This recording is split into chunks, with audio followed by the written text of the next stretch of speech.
Good afternoon. Welcome to the September 9th edition of Sports on Sunset. I'm James Jericho. Jeremy Paul. And while he eats, we are going to start off by debuting something new to Sports on Sunset, NFL Quick Take.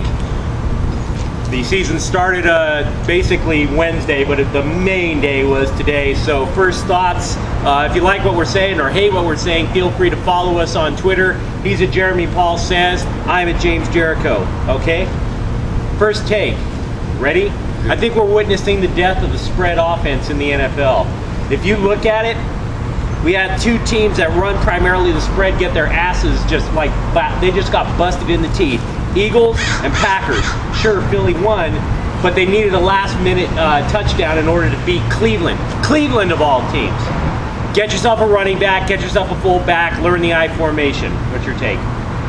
Robert Griffin III is the truth. By far the best debut since, last year with Cam Newton. Okay, my turn, I guess. Here's the thing about football. It's not about emotion. Idiot sports fans say it's about emotion. It's organization, then it's emotion.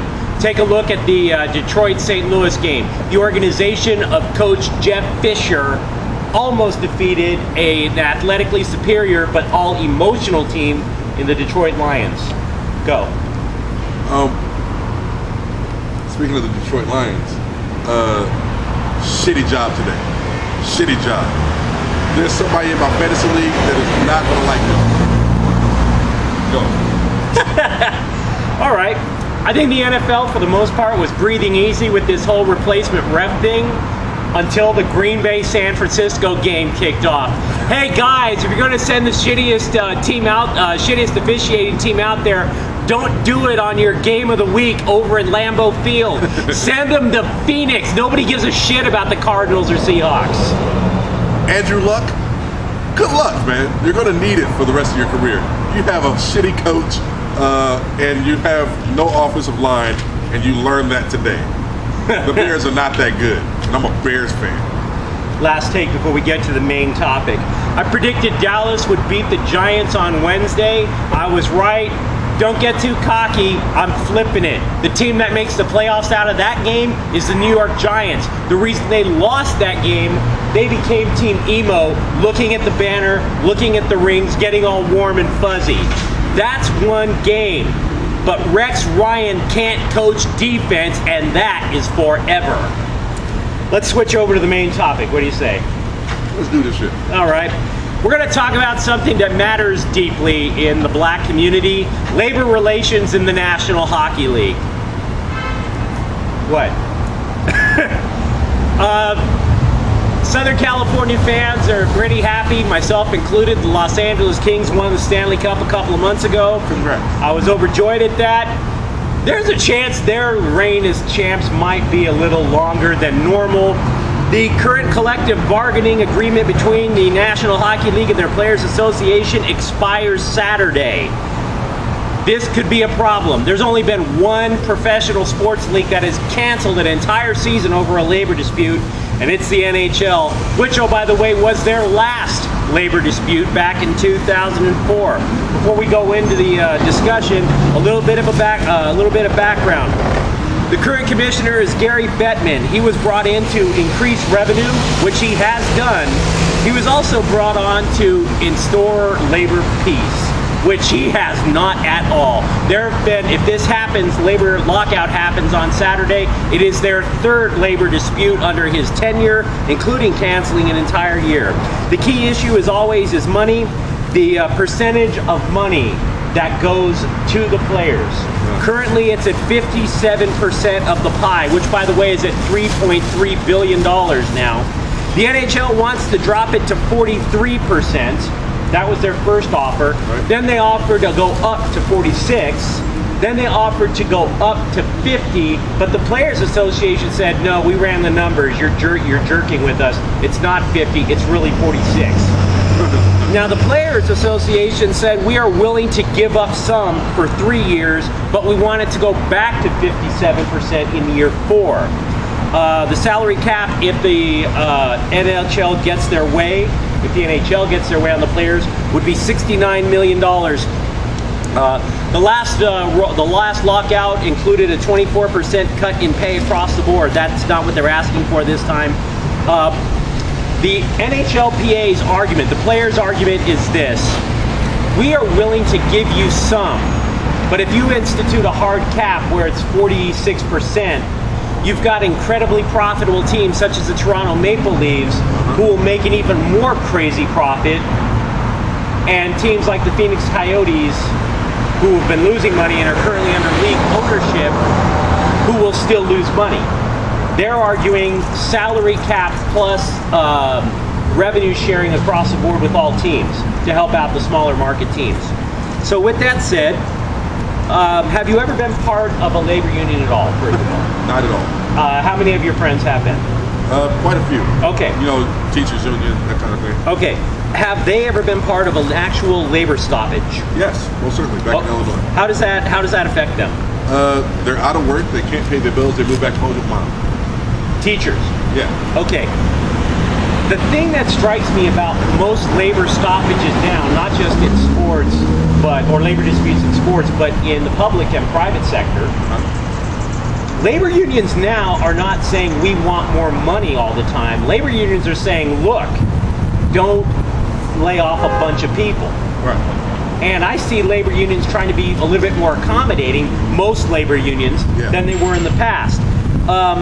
I think that argument actually resonates with a lot of folks. Or are we still saying this is a bunch of spoiled athletes, millionaires taking on billionaires? What do you think is public perception of this particular labor dispute? Here's the public perception. Here's the public perception of this labor dispute. Hockey. That's what's going on. Because people aren't paying attention to hockey, for the most part. They have basketball, they have baseball, they have football.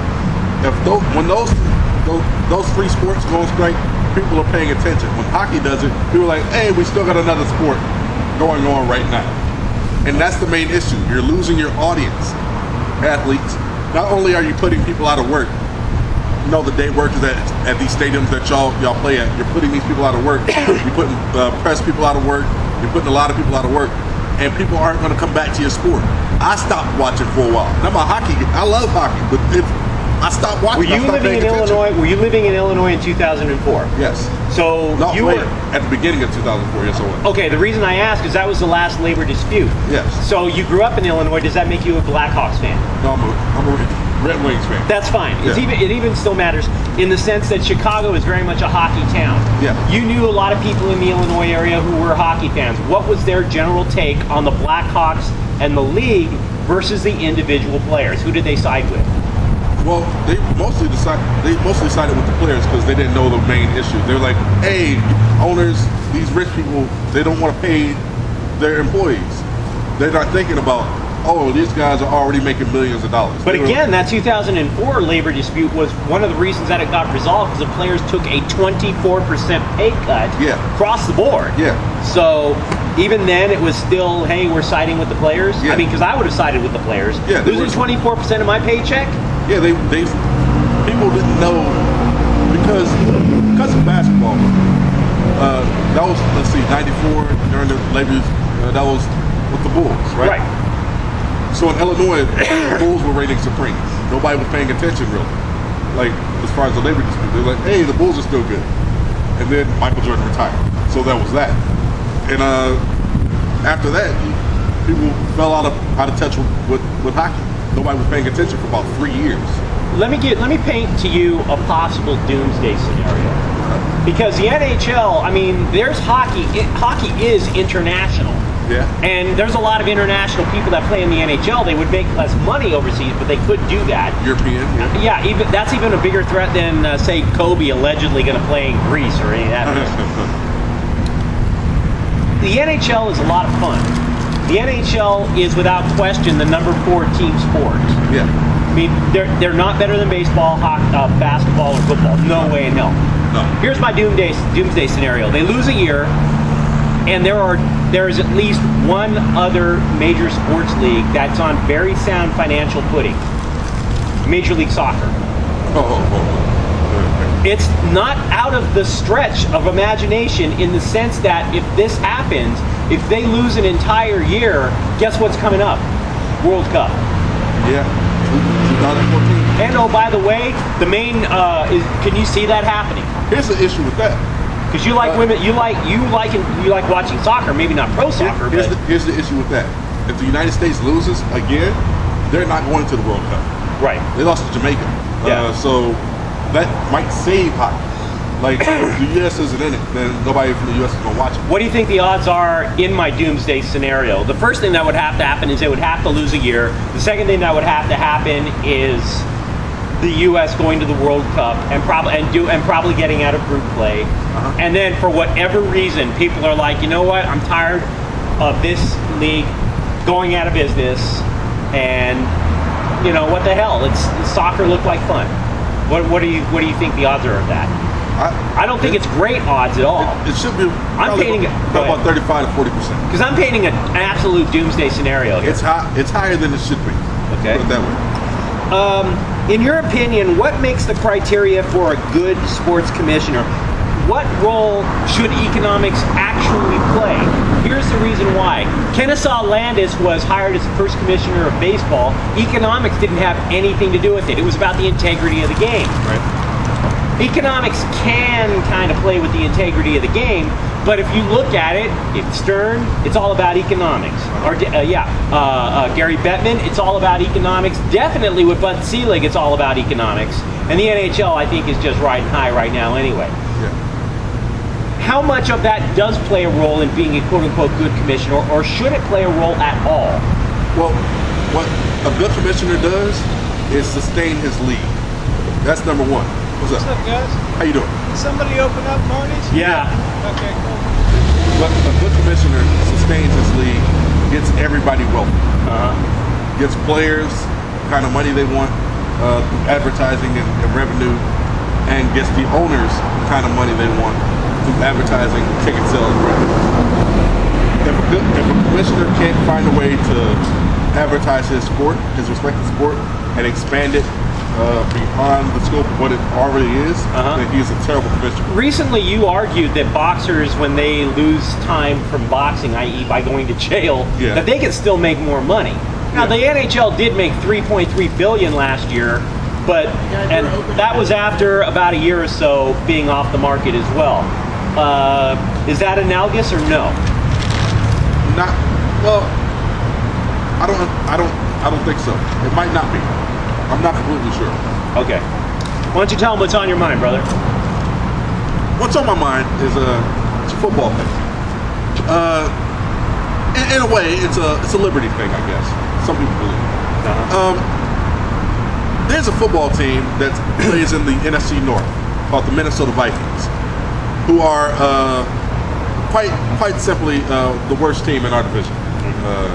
The Bears, Packers, Lions, Minnesota Vikings. Minnesota Vikings were once laughed at heartily because of what I like to call the orgy boat scandal.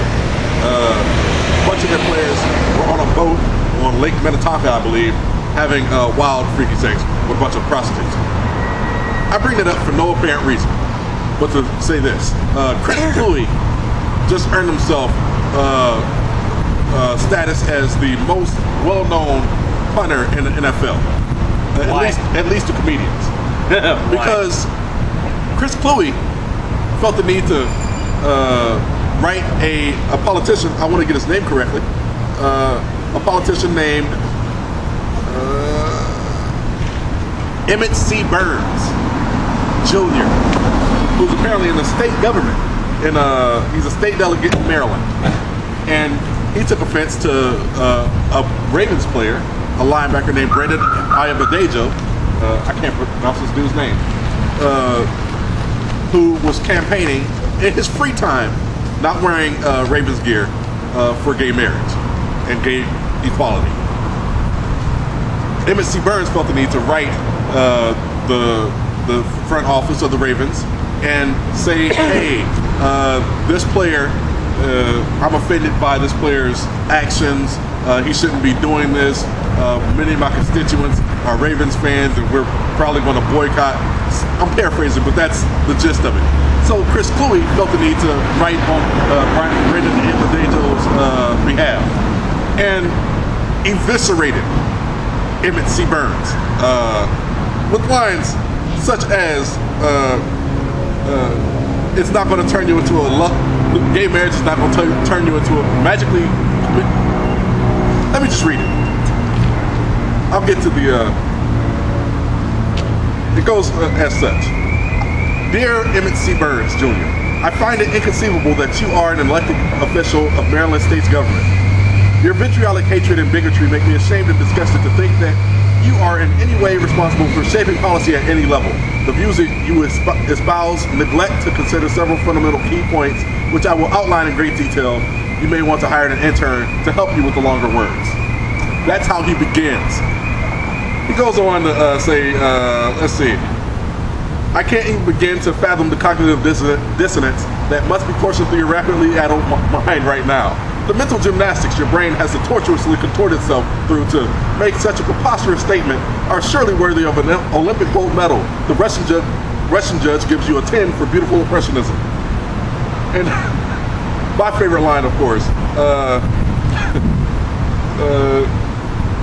this is more of a personal quibble of mine, but why do you hate freedom? Why do you hate the fact that other people want a chance to live their lives and be happy, even though you may believe in something different than you, or act different than you? How does gay marriage in any way, shape, or form affect your life? If gay marriage became legal, are you worried that all of a sudden you'll start thinking about penis? Oh shit, gay marriage just passed, gotta get me some of that hot dong action. Will all of your friends, will all of your friends suddenly turn gay and refuse to come to your Sunday ticket grill outs? Unlikely, since gay people enjoy watching football too. Look, if I have a vote to send a punter to the Pro Bowl, I'm voting for Chris Cluey, even if his team is the worst team in the league. Hot dong action. You wrote a state representative and use a sentence. Hot dong action. Sir, you have big brass balls. I commend you, Chris Cluey. Okay. Guys, the Raiders season ticket office called me this last week, offering for me to return to the black hole. No pun intended. The pitch went something like, do you want to become a season ticket holder again? After all, this year marks, quote, a new era of excellence. First of all, I think it's fantastic that your sales pitch is around, hey, give us $1,000, our owner is dead. But with that said, I gotta be honest, it's been a couple of years. I've grown up and I still love the Oakland Raiders, but there are things that are more important to me than Raiders football. There's Sundays at church, Sundays hanging out with you and the other fellas, getting closer to my girl, breathing, freedom, having my ass remain in a pristine condition by not serving time. I don't want to turn to my silver and black for the orange jumpsuit, and I don't want to draft, I really don't want to draft Carson Palmer on my prison fantasy team. I just don't. I mean, look. There are so many Raider fans that call up sports talk radio and say, oh, we're not all violent. Enough of us are. Let's stop hiding this. Most of us, a good chunk of us, are looking for a reason to fight. Not me. I love freedom. I don't like looking at bars. I don't like looking at plain walls. I'd rather look at this, even with the dog shit on the side of the road. Here's what I also know. It's like this. Oh, well, just because we wear the silver and black, we're not violent. Maybe true. But if you're standing on a street corner and you're claiming that you're speaking sign language to your homeboy and both of you happen to have the same color bandana hanging out your back pocket, the cop isn't going to believe you, and neither am I. Okay? You wear the gear, you get associated with the crime, like it or not. The other reason that I don't want to do it, it's just real simple. The season tickets are actually very affordable. I was on the front row for $760. You can't beat that if I lived up in Oakland. But now we're talking about gas, lodging, bail, you know, booze and food while I'm up there. The whole investment actually could run as high at least 36 to 100 to 4 grand. Yeah. That would be one thing if the Raiders were incredibly difficult to beat at home. If they swept the whole season at home, you're talking about $400 per win. I could see that. That's a lot of fun. But the Raiders were 8-8 last year. That's 4 wins. Run the numbers, you're now pushing $900 a win. And I was a season ticket holder during the Jamarcus Russell era where I was paying an average of over $2,000 per win. It ain't worth it. And especially after all the changes gone on in Oakland this year. Don't get me wrong, I think they're beating San Diego tomorrow night, but there's no effing way I'm gonna drop 2 GER just so I can see them beat down San Diego. Guys, thanks for showing up. We'll look forward to seeing you next week. I'm James. I'm Jeremy.